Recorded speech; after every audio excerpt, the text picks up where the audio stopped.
এই নাও, আজকের টিফিনটা কিন্তু স্পেশাল। দুপুরে একেবারে খাওয়ার সময় খুলে দেখো।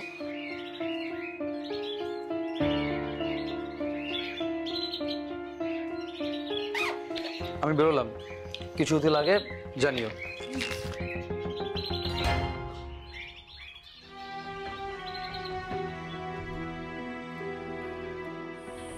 বাবা এলাম।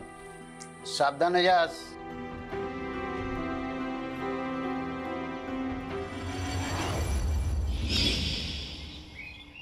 ও একটা কথা, শাহবস্ত্রের অর্ডারটা আমি রেডি করে রেখেছি। প্রবীর উঠলে ওকে বলো গাড়িগুলো দিয়ে আসতে, আমি বিলটা পাঠিয়ে দেবো। ঠিক আছে, বলে দেবো। আর হ্যাঁ, আমার ফিরতে একটু দেরি হবে, ল্যাব থেকে ফেরার সময় কারখানা হয়ে আসবো। আজকে আবার শাড়ির গাড়ি ঢুকবে, ওদের পেমেন্ট করতে হবে, লেবারদের মাইনে দিতে হবে। আচ্ছা, প্রবীরকে তো এসব কাজ করতে বলতে পারিস।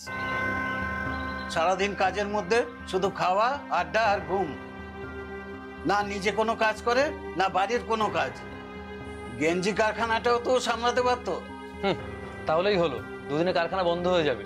ওকে একটু বুঝিয়ে বল, আমার পেনশনের টাকা বসে আর কতদিন খাবে। আমি আর কি বলবো বলো তো বাবা, এতটা বড় হয়েছি, যদি একটু হুঁশ না ফেরে। যাই হোক, ছাড়ো, আমি বেরোলাম। মা আমি বেরোচ্ছি, আর যদি কিছু লাগে তুমি আমাকে মেসেজ করে দিও। সাবধানে যেও। হ্যাঁ। এই প্রবীর, ওঠ, 9টা বেজে গেল।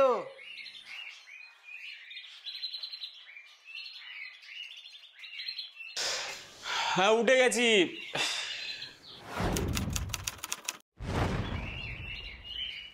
ও বৌদি, একটু চা দাও তো। হ্যাঁ আনছি।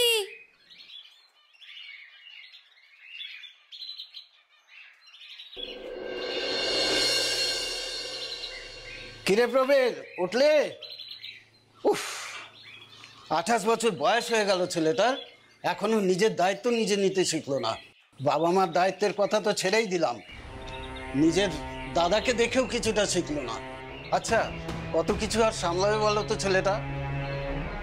সেই সকালে উঠে জমির কাজ দেখা, অফিস থেকে ফেরার পথে রোজ রাতে আবার গেঞ্জি কারখানা সামলানো। কম তো আর প্রবীরকে বোঝাচ্ছি না বলো। আমি, বৌমা, প্রতাপ সবাই মিলেই তো বোঝাচ্ছি। কে কার কথা শোনে? তুমি মাথা ঠান্ডা করো, আমি টিফিন করেছি, তুমি ঘরে এসে খেয়ে যাও।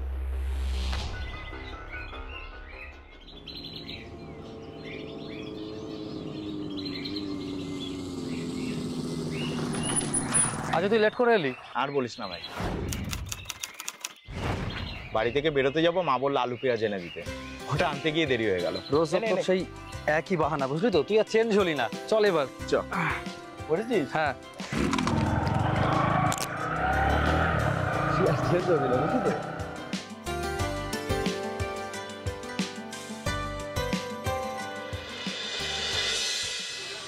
স্যার, প্রান্তিক স্টেশন রোডে ঘটনাটা ঘটেছে। ওরা 3 জন ছিল একটা বাইকে, হঠাৎ করে আমাদের বাইকের সামনে চলে এলো। তারপর লঙ্কার গুঁড়ো ছিটিয়ে দিল আমাদের চোখে।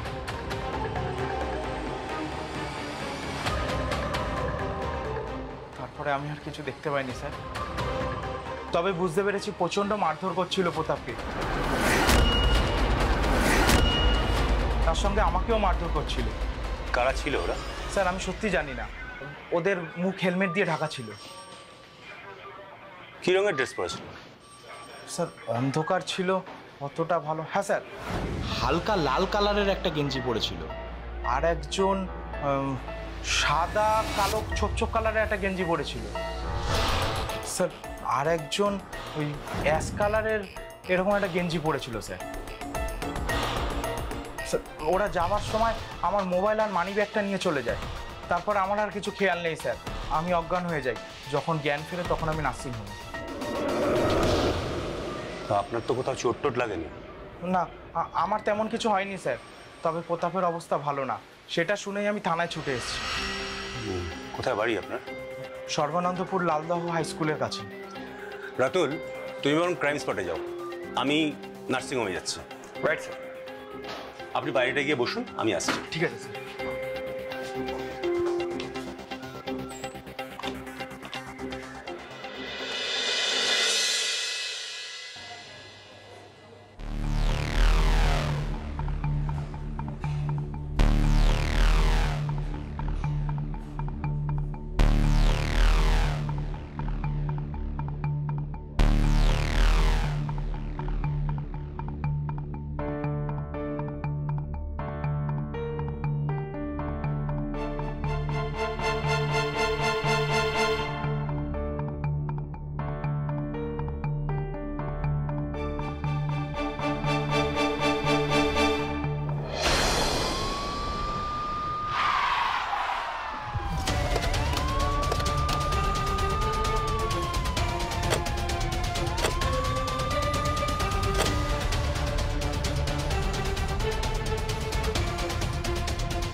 স্যার এখানেই ঘটনাটা ঘটেছে।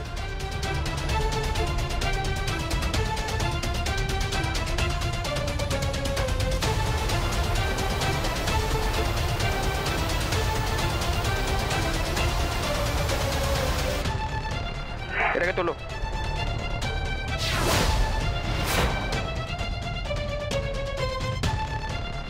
হ্যাঁ, এটাতেই রক্ত লেগে আছে। এটাকে নিয়ে যাও, ফরেন্সিকে পাঠাতে হবে। শোনো, আশেপাশে নাকা চেকিংয়ে খবর দিয়ে দাও। কোনো সন্দেহজনক বাইক দেখলেই যেন থানায় নিয়ে আসে।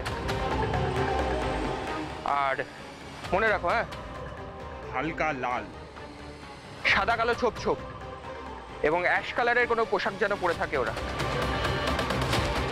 যাও যাও।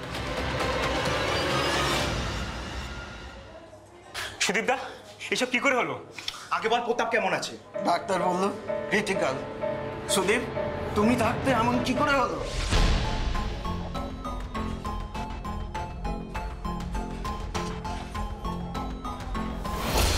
জানি না কাকু, ওরা এলো আর আমাদের চোখে লঙ্কার গুঁড়ো ছিটিয়ে দিল। তারপর আর আমি কিছু দেখিনি কাকু।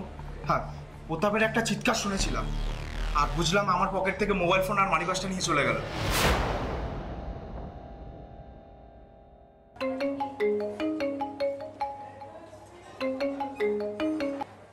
হ্যাঁ রাতুল, হ্যাঁ স্যার, এখানে সুদীপের বাইক পাওয়া গেছে। এলাকার লোকজন বলছে এদের দুজনকেই এখানে অজ্ঞান অবস্থায় পাওয়া গেছে। ঠিকানা জানার জন্য ওরা মোবাইল আর মানিব্যাগ খুঁজেছিল পকেটে, কিন্তু কিছুই পাওয়া যায়নি। মনে হচ্ছে ছিনতাইকারীরাই নিয়ে গেছে। ওখানকার লোকেদের কাছ থেকে কিছু জানতে পারলে? না স্যার, কেউ কিছুই বলতে পারলো না। হামলা হওয়ার সময় ওরা কেউই এখানে ছিল না স্যার। ঘটনা হওয়ার পর ওরা ওখান দিয়ে যাওয়ার সময় দেখেছে দুজনেই অজ্ঞান হয়ে পড়ে আছে। তবে স্যার একটা লোহার রড পাওয়া গেছে, তাতে রক্ত লেগে আছে। আমি ফরেন্সিকে পাঠিয়ে দিয়েছি। আর হ্যাঁ স্যার, আশেপাশে নাকা চেকিং এবং পেট্রোল ইউনিটকে খবর পাঠানো হয়ে গেছে। কোনো সন্দেহজনক বাইক দেখলেই যেন ওরা থানায় নিয়ে আসে। গুড। তার মানে হামলাকারীদের কেউ দেখেনি, শুধুমাত্র সুদীপ ছাড়া। ঠিক আছে, আর কোনো আপডেট পেলে জানিও। Sure sir, thank you.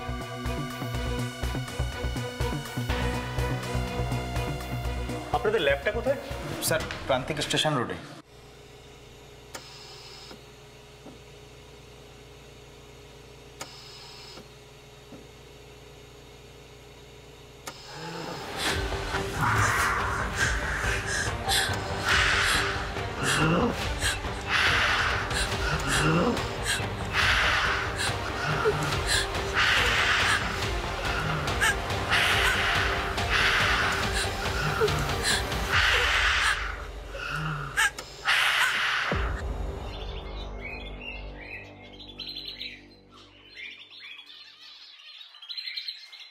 আচ্ছা বাবা, এই কাজ যে করেছে না, আমি কিন্তু তাকে ছাড়বো না বলে দিলাম। কার সাথে যে ওর শত্রুতা ছিল সেটাই তো বুঝতে পারছি না। আচ্ছা বাবা, এই কাজটা সুদীপদা করেনি তো?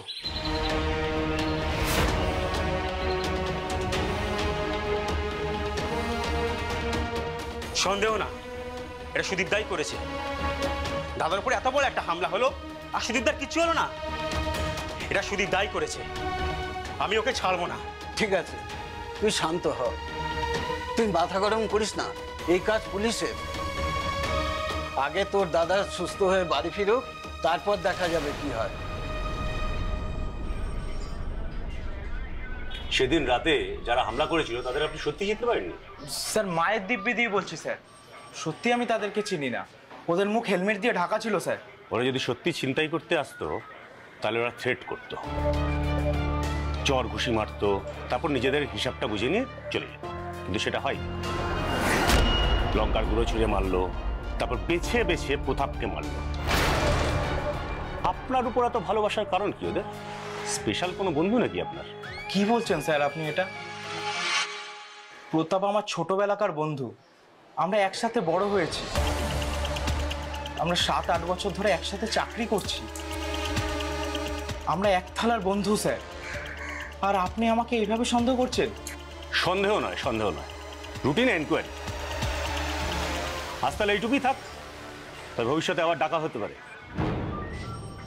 তাই এলাকা ছেড়ে বেরোনোর আগে থানাকে অবশ্যই একটা ইনফর্ম করে দিবেন। আসছি স্যার।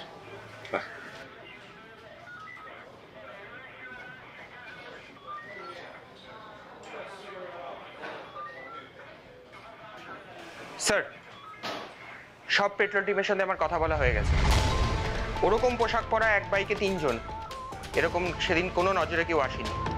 যেখানে ঘটনা ঘটেছে তার 3 কিলোমিটারের মধ্যে নাকাবন্দি করেও কিছু পাওয়া যায়নি। একমাত্র প্রতাপই বলতে পারবে ঘটনাটা আসলে কি ঘটেছিল।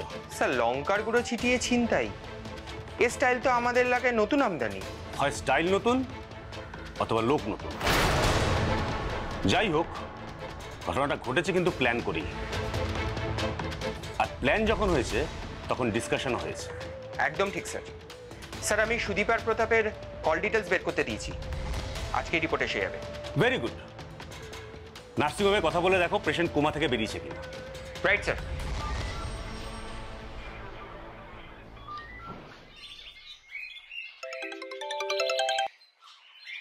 হ্যাঁ বৌমা, বলো। কি অবস্থা খারাপ? আমরা এক্ষুনি আসছি, এক্ষুনি আসছি। প্রবীর, প্রবীর, হ্যাঁ মা, আমাদের এক্ষুনি নার্সিংহোম যেতে হবে। কেন, কি হলো? অর্পিতা ফোন করেছিল, প্রতাপের অবস্থা খুব খারাপ। হায় ভগবান, আমার ছেলেটার। আচ্ছা ঠিক আছে, আমি আগে যাচ্ছি, তোমরা এসে তাহলে। হ্যাঁ, আমার ছেলেটার কি হয়েছে ঠাম্মি? ওকে স্যার, ওকে। স্যার, হ্যাঁ বলছি সুদীপ আর প্রতাপের কল রেকর্ডটা পাওয়া গেছে, কিন্তু তাদের সন্দেহজনক কিছুই পাওয়া যায়নি। উল্টে ঘটনার দিন থেকে দুটো ফোনই সুইচ অফ। তার মানে ওরা কেউ ফোন অনই করেনি? Maybe sir. বুঝলাম। এখন প্রতাপের বয়ানই আমাদের একমাত্র সম্বল। Right sir.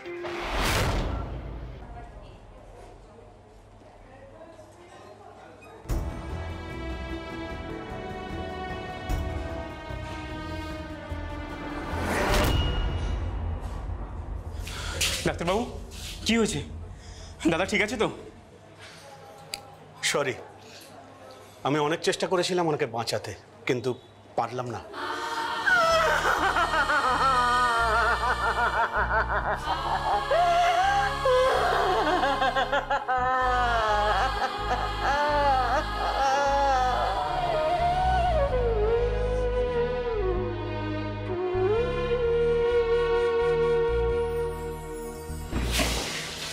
স্যার।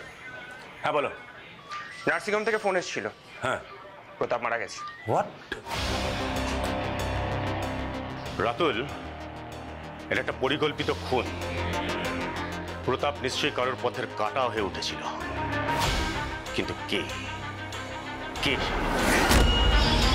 আর প্রতাপের সঙ্গেই বা তার কিসের সমস্যা? আমাদের শুরু থেকে আবার শুরু করতে হবে। আমাদের নেটওয়ার্কগুলোকে আবার একটু নেড়ে চেড়ে দেখতে হবে। তুমি বরং অমিতকে সিভিল ড্রেসে সব জায়গায় খোঁজখবর নিতে বলো। Right sir. এই ঘটনায় কে বা কারা জড়িত আমাদের জানতে হবে। প্রতাপের সম্পর্কে, প্রতাপের পরিবারের সম্পর্কে, বিশেষ করে সুদীপের সম্পর্কে। Okay sir. আর শোনো স্যার। ফরেন্সিক রিপোর্ট এসছে? হ্যাঁ স্যার, রিপোর্ট এসে গেছে। লোহার রডে কারোরই ফিঙ্গারপ্রিন্ট পাওয়া যায়নি, আর যেটুকু রক্তের ছাপ সেটা প্রতাপেরই। তার মানে যে বা যারা প্রতাপকে রড দিয়ে আঘাত করেছিল তাদের হাতে গ্লাভস পরা ছিল। আমারও তাই মনে হয় স্যার। তুমি আর দেরি করো না, বেরিয়ে যাও। আমার 2 দিনের মধ্যে এই রিপোর্ট চাই। Right sir.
অমিত, কোনো খবর পাওয়া গেল?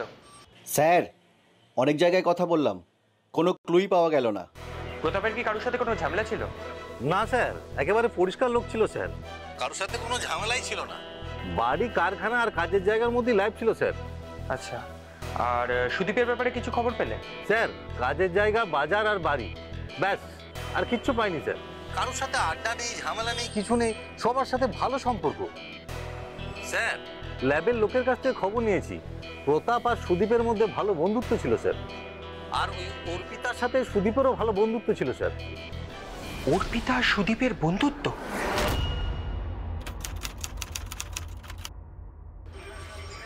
স্যার বলছি, ত্রিকোণ প্রেমের কোনো ব্যাপার নেই তো এখানে? কেন তোমার এরকম মনে হলো কেন? আসলে স্যার সুদীপের ওপর বড্ড সন্দেহ হচ্ছে। ব্যাচেলার ছেলে, ভালো রোজগার করে, তাই স্যার মনে হলো। আমরা কিন্তু এদিকটা একবার দেখতেই পারি। তাছাড়া স্যার একটা খোঁজ পেলাম, প্রতাপের সাথে যাতে অর্পিতারও খুব ভালো বন্ধু ছিল সুদীপ।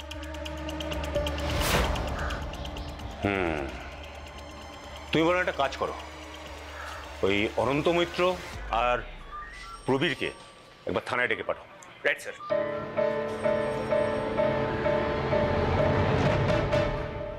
স্যার আপনি আমাদের বাড়ির বই সম্পর্কে এমন মন্তব্য কি করে করতে পারলেন? অর্পিতা এতদিন আমার ছেলের বউ ছিল, ও এখন আমার মেয়ে। ওর সম্পর্কে এরকম বাজে কথা বলার আগে আপনার একবার ভাবা দরকার ছিল।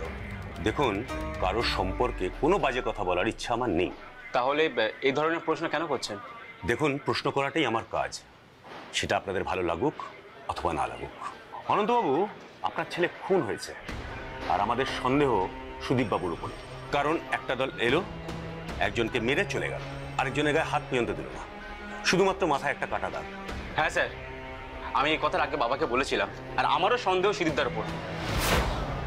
আচ্ছা, এই সুদীপবাবু আর অর্পিতা, এদের দুজনের মধ্যে কি কোনো সম্পর্ক? না স্যার, এ কি বলছেন? বৌদি একদম অন্যরকম মানুষ। বৌদি সবসময় বাড়ির কাজ নিয়ে ব্যস্ত থাকতো। কি দুর্ভাগ্য, এত কম বয়সে এত কিছু সহ্য করতে হচ্ছে।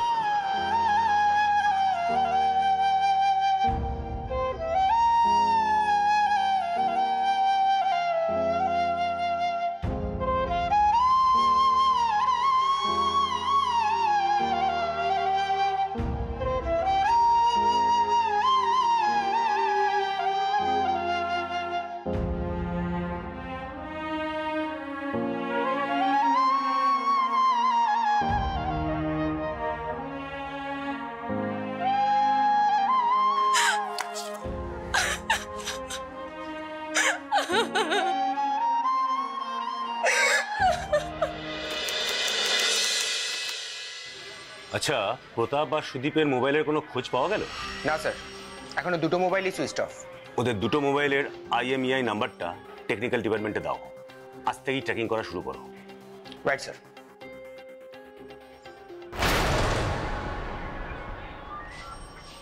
স্যার আসবো?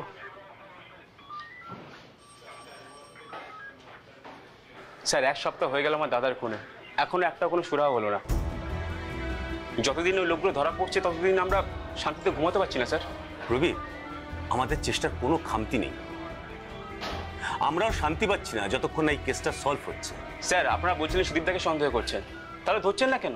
কারণ সুদীপের বিরুদ্ধে আমাদের কাছে কোনো সলিড এভিডেন্স নেই, তাই আমি শুধু একটা কথাই বলবো, ধৈর্য ধরো, আমরা আমাদের কাজ ঠিক করব।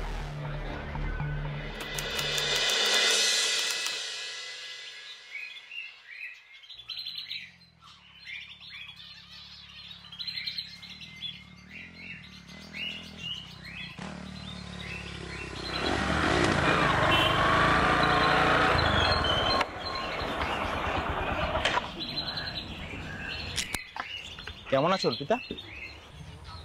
ঠিক আছে। হে, আমার কথা বেবির জন্য একটা চকলেট নাও। তুমি বললে নিয়ে নেবে। নাও। Thank you. ওয়েলকাম। প্রতাপের কথা আমার সবসময় মনে পড়ে অর্পিতা। যা হয়েছে খুব খারাপ হয়েছে ওর সাথে। তোমাদের কি আমি স্কুলে পৌঁছে দেবো? না না ঠিক আছে, কোনো দরকার নেই, আমরা হেঁটেই যেতে পারবো, স্কুল তো কাছেই। আচ্ছা, কোনো কিছু দরকার পড়লে কিন্তু আমাকে জানিও, দ্বিধা করো না। টাটা। টাটা।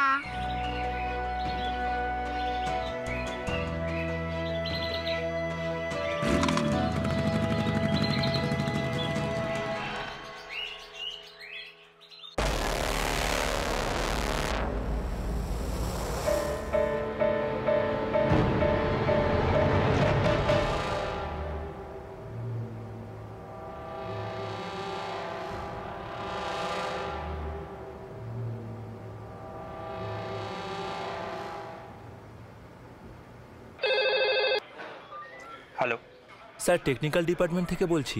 হ্যাঁ, গত মাসে প্রান্তিক রোডে যে খুনটা হয়েছিল না, সেখান থেকে যে দুটো মোবাইল খোয়া গেছিল, তার থেকে একটা মোবাইল অন হয়েছে। গ্রেট। আর কিছু ডিটেলস? হ্যাঁ স্যার, সিউড়ি শহরে মোবাইলটা অন হয়েছে, আর এই মোবাইলে সিম কার্ড সুমন কোলে বলে একজনের নামে আছে। আচ্ছা ঠিক আছে, তুমি এক কাজ করো, সব ডিটেলসগুলো আমাকে ফ্যাক্স করে পাঠাও। হ্যাঁ স্যার, এক্ষুনি পাঠাচ্ছি।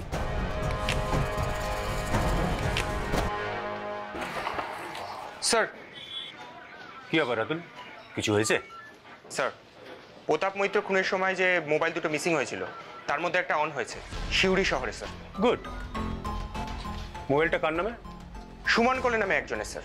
আমি সিউড়ি থানায় ফোন করছি, তুমি সমস্ত ডিটেলস ওখানে পাঠিয়ে দিয়ে একটা টিম নিয়ে বেরিয়ে যাও। I want him in custody. Right sir.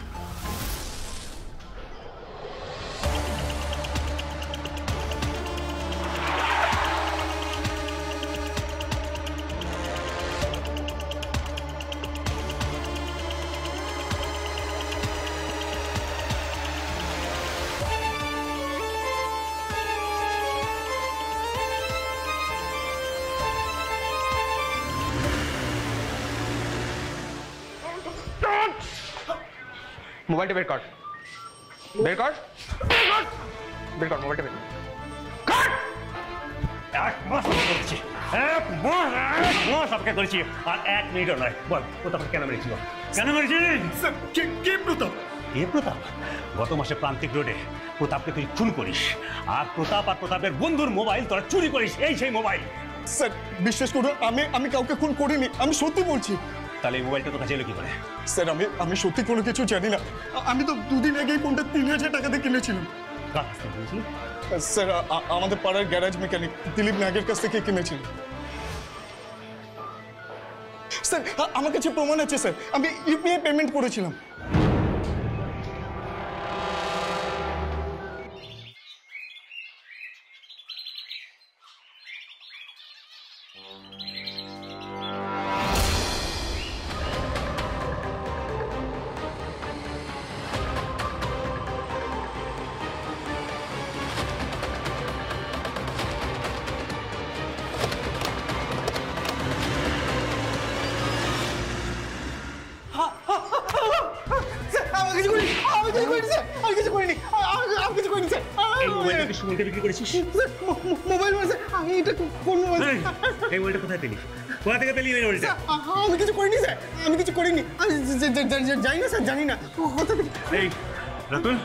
Electric শকের ব্যবস্থা করো তো।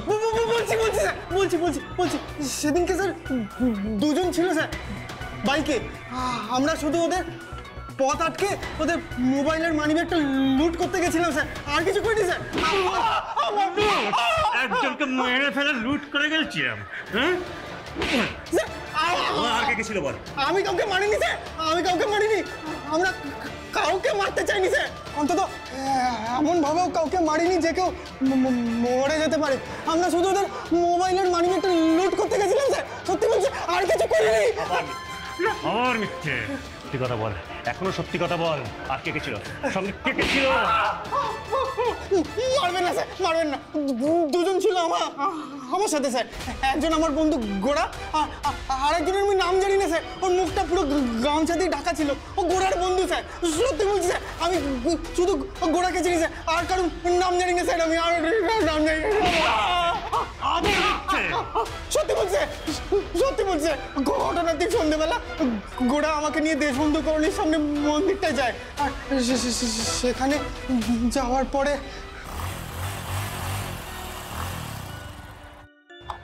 কিরে কি করতে হবে সব জানো তো? হ্যাঁ ওকে সব বলে দিয়েছি। ঠিক আছে শোন, ওর বাইকে দুজন থাকবে, সাথে থাকবে টাকা। তোরা নেমে এলো পাথরই মারধর করবি, কিন্তু হ্যাঁ খালি হাতে। আর ওর সাথে যা জিনিসপত্র থাকবে সেগুলো আমি নিয়ে নেবো। আর লঙ্কার গুঁড়ো এনেছিস? হ্যাঁ নিয়ে এসেছি। কিন্তু এসব করে আমি পাবোটা কি? 5000 টাকা, আর ওর মধ্যে যে কোনো একটা মোবাইল। কিন্তু হ্যাঁ ওটা 1 মাস পরে ওপেন করবি। কিন্তু একটা মোবাইল সফটওয়্যার দোকানে গিয়ে ওটাকে সফটওয়্যার মেরে বিক্রি করতে হবে, ঠিক আছে? ঠিক আছে আমি রাজি। তো চল বস, চল চল চল বস।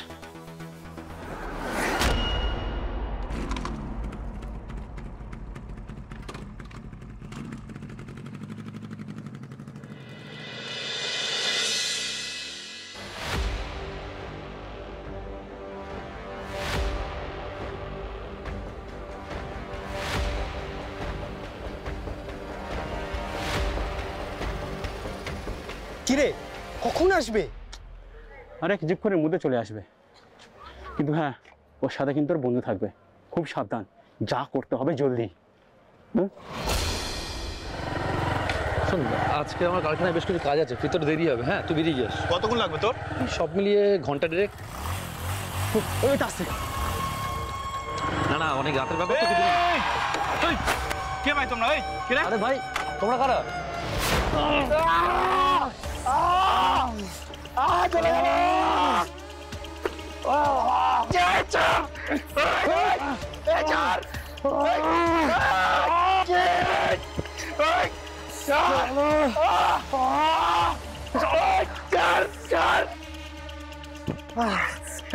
চল চল চল চল, আমি 8 ঘন্টা পরে গিয়ে মন্দির পিছনে দেখা করছি, ঠিক আছে? আরে যা তা হিসেবে তারা পেয়ে যাবি, যা যা যা। কিন্তু কোনো কিছু নেই, যা। আচ্ছা চল চল চল চল।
ওপরওয়ালা দিব্যি স্যার, আর একজন কে ছিল আমি ওকে চিনি না স্যার। গোড়া জানে স্যার। গোড়া কোথায় থাকে? স্যার আমাদের পাড়াতে দেশবন্ধু কলোনি, বাড়ি বাড়ি খবরের কাগজ দেয়।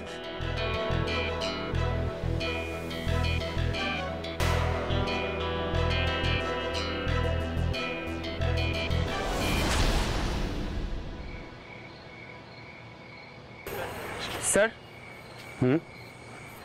স্যার কি মনে হচ্ছে এই কেসটা কি এবার সলভ হবে? দেখো, সে কথাটা এখনই বলা যায় না। আসলে আমরা খালি চোখে যা দেখি সেটা যে সব সময় সত্যি হবে তার কোনো মানে নেই। প্রথমে আমাদের মনে হলো সুদীপ প্রতাপকে মেরেছে, তারপর এক এক করে সামনে এলো সুমন, কোলে, দিলীপ, নাগ, আর এবার গোড়া। স্যার দিলীপের কথা শুনে মনে হচ্ছে কিন্তু গোড়াই আসল কালপ্রিট। কিন্তু গোড়া খুনটা করবেই বা কেন? শুধুমাত্র টাকা আর মোবাইলের জন্য? দেখো রাতুল, প্রমাণ না পাওয়া পর্যন্ত কখনোই সরাসরি কারোর দিকে আঙুল তোলা যায় না। গোড়া খুন করেছে সেটা যতক্ষণ না আমরা গোড়াকে ধরে আনতে পারছি ততক্ষণ পরিষ্কার হবে না। স্যার কাল খুব সকালেই আমি গোড়ার বাড়ি যাচ্ছি। না না, কাল সকালে নয়, তোমরা বরং আজ রাত থেকেই গোড়ার বাড়ির উপর নজর রাখো। আর যেহেতু আমাদের কাছে মহিলা কনস্টেবল নেই, তাই রাতে গোড়ার বাড়িতে যাওয়ার দরকার নেই। রাইট স্যার, আমি নজর রাখছি, আর কাল খুব ভোরেই আমি গোড়ার বাড়ি চলে যাব। আমি একটু বাড়ি যাচ্ছি, কোনো দরকার পড়লে আমায় কল করে নিও। Sure sir. আসলে কি জানো তো, তোমার বৌদির আজ জন্মদিন। সারা বছরই তো চোর পুলিশ খেলেই কেটে যায়, আর এরকম কিছু স্পেশাল ডেতে ডিনারে নিয়ে যেতে পারলে আরও কিছুদিন চোর পুলিশ খেলা যাবে। চলো আসি।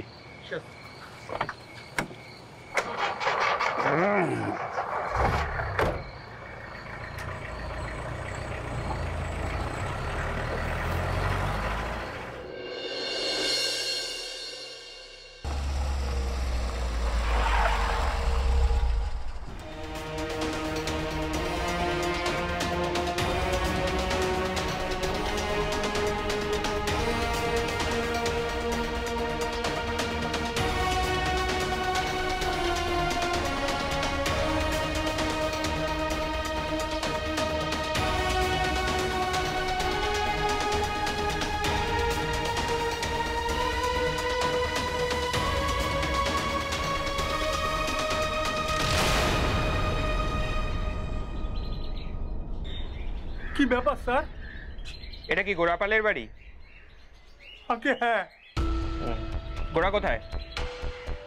গোড়া? হ্যাঁ। কাল রাতে কোথায় যেন বেরিয়েছে। কোথায় গেছে? জানি না স্যার, তবে বন্ধুদের সঙ্গে বেরিয়েছে। বাড়ির ছেলে বাড়ি ছেড়ে ঘুরতে চলে গেল, আর বাড়িতে বলে গেল না কোথায় গেছে? না মানে আসলে কি জানেন, মা মরা ছেলে তো ঠিক মতন মানুষ করতে পারিনি স্যার। বুঝতে পেরেছি, ঠিক আছে, ফিরলে অবশ্যই থানায় জানাবেন একবার। আর মনে রাখবেন, যদি কিছু লুকিয়ে যান তাহলে কিন্তু আপনারও অনেক বিপদ আসবে। ঠিক আছে, যান। এই চলো। বাড়িতে না বলে বেরিয়ে গেছে? হ্যাঁ স্যার, মোবাইলও সুইচ অফ। মনে হচ্ছে দিলীপের খবরটা শোনার পর গা ঢাকা দিয়েছে। এক কাজ করো, আশেপাশের সব থানাকে অ্যালার্ট করে দাও, আর এই ছবিটা পাঠিয়ে দাও। স্যার আমি অলরেডি সব জায়গায় পাঠিয়ে দিয়েছি। Good sir. হ্যাঁ আসুন আসুন নন্দবাবু, বসুন।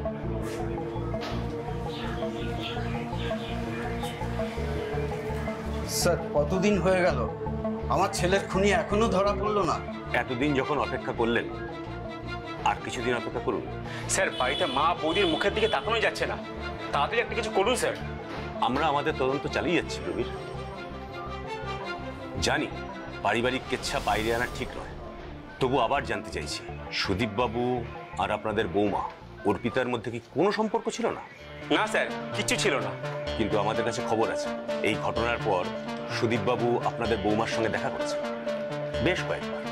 আর এটাও আমাদের কাছে খবর আছে প্রবীর, যে তোমার কাছে সে খবর আছে, কারণ লুকিয়ে লুকিয়ে তুমি বউয়ের উপর নজর রাখছিলে।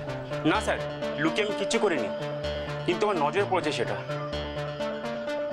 তাহলে আপনারা সুদীপকে গ্রেপ্তার করছেন না কেন? তার জন্য আরো প্রমাণ দরকার অনন্তবাবু।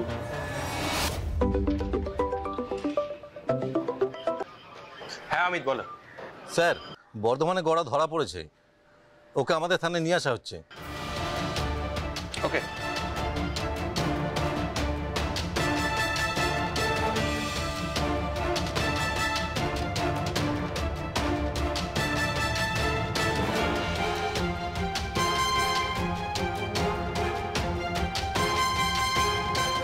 একটা কথা বলি, কেস এখনো ক্লোজ হয়নি, আর ক্লোজ হতে বেশি সময়ও লাগবে না। আপনারা এখন আসুন।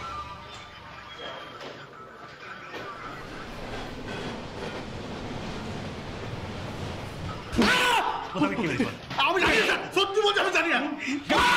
আর কে কিছু আর কে কিছু বলছি সব বলছি, কথা বল, সত্যি কথা বল।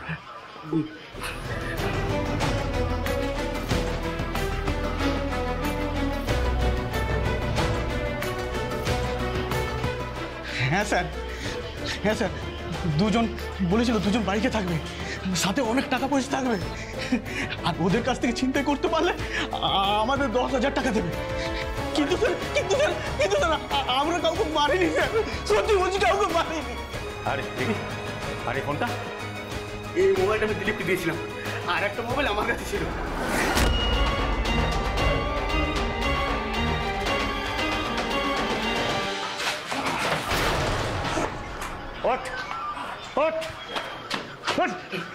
নিজের দাদাকে নিজে মেরে রোজ থানায় এসে নাটক করছিলে না? জানতে চাইছি আমাদের তদন্ত কত দূরে করছে। দাঁড়িয়ে কেন হয়েছে বল। বেশ করেছি, মেরেছি। আর দাদা আমার অনেক অপমান করেছে, আমি তার বদলা নিয়েছি। আমি আমার ভালোবাসার বদলা নিয়েছি। ভালোবাসার বদলা? হ্যাঁ, ভালোবাসার বদলা। আমি বৌদিকে খুব ভালোবাসতাম। যখন দাদার জন্য সম্বন্ধ দেখতে যাই তখনই আমার খুব ভালো লেগেছিল। শুধু আমি বেকার বলে মুখ ফুটে আমি কিচ্ছু বলতে পারিনি। দাদার সাথে ওর বিয়ে হয়ে গেল। আচ্ছা, তারপর? মেনে নিয়েছিলাম সব কিছু, কিন্তু একদিন সব গন্ডগোল হয়ে গেল। সেদিন বাড়িতে কেউ ছিল না, আমি বৌদি আর কথা ছিলাম শুধু। কথা তখন খুব ছোট।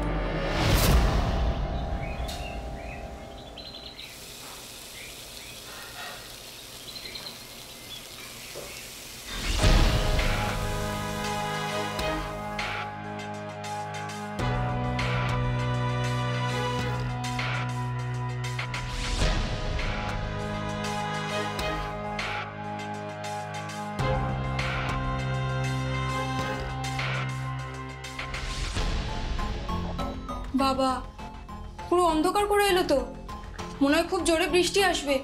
শোনো না, তুমি একটু রান্নাটা দেখো না, আমি চট করে ছাদ থেকে জামা কাপড়গুলো তুলে আনি। হ্যাঁ, যাও। বৃষ্টি আসবে বলে বৌদি আমাকে রান্না করতে দিয়ে ছাদে যায়।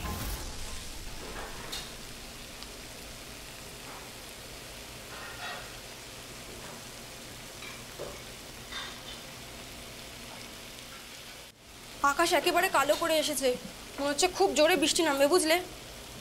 তুমি ছেড়ে দাও, আমি করে দেবো। যাও, গিয়ে বসো।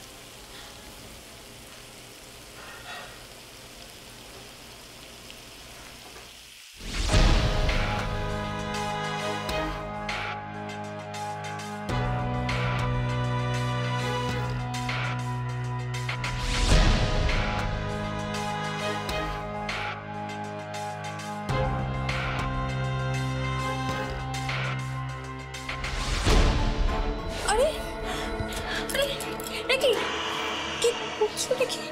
ছাড়ো বলছি, ওই ঘরে কথা আছে, দেখে ফেলবে। বৌদি, আমি তোমাকে ভালোবাসি, আর আমি এটা জানি তুমি আমাকে ভালোবাসো। আমি তোমাকে লুকিয়ে লুকিয়ে দেখি, আর তুমি আমাকে লুকিয়ে লুকিয়ে দেখো, তাই না?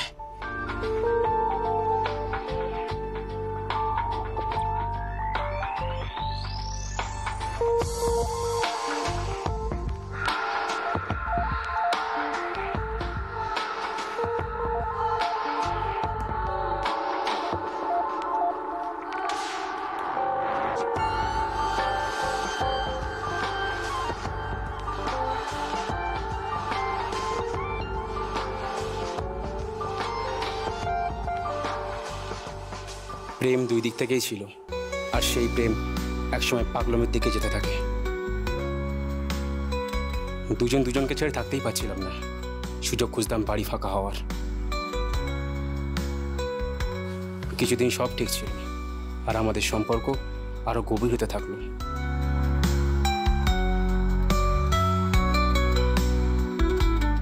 আমরা দুজন শুধু দুজনের হয়ে উঠলাম।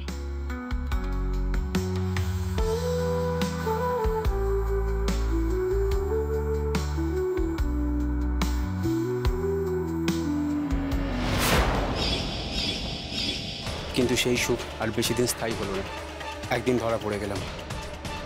প্রবীর! সেদিন দাদা তাড়াতাড়ি অফিস থেকে চলে এসেছিল। সেদিন তাড়াহুড়ে দরজা বন্ধ করতেই ভুলে গেছিলাম। মেরেই ফেলবো তোদের। বড় সর্বনাশ করলি।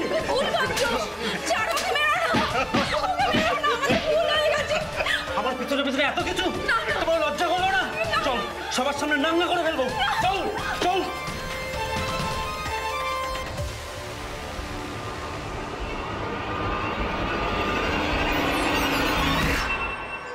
সেদিন বৌদির সামনে আমায় খুব মেরেছিল দাদা। বৌদিকেও আমার হাতে পায়ে ধরলাম যেন কাউকে না বলে। হ্যাঁ, বলেনি, কিন্তু ওই ঘটনার পর থেকে বৌদি আমার থেকে অনেক দূরে চলে গেল। হাসতো না, কথা বলতো না, শুধু দায়িত্ব পালন করতো।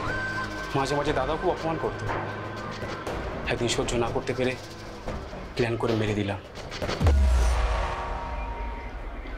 একটা কথা কি জানিস, অপরাধ কখনো ধামাচাপা দেওয়া যায় না, কোনো না কোনোভাবে সকলের সামনে চলেই আসে। নিজেকে জাস্টিফাই করার যতই চেষ্টা কর, দোষ তোর, আর তুই ধরা পড়ে গেছিস। তোর উচিত ছিল দাদার কাছে ক্ষমা চেয়ে নেওয়া, তা না করে তুই অপমানের বদলা নিতে গেলি। অপমান তো তুই করেছিস, ভাই ভাইয়ের সম্পর্কের, আর এর শাস্তি তোকে পেতেই হবে। কিন্তু তোর এই অপরাধের শাস্তি আজ পেতে হচ্ছে একটা শিশুকে। বাবা হারানোর যন্ত্রণা তাকে পেতে হবে সারাটা জীবন। তোকে তোর ভাইজি কোনোদিন ক্ষমা করবে না, কোনোদিন না।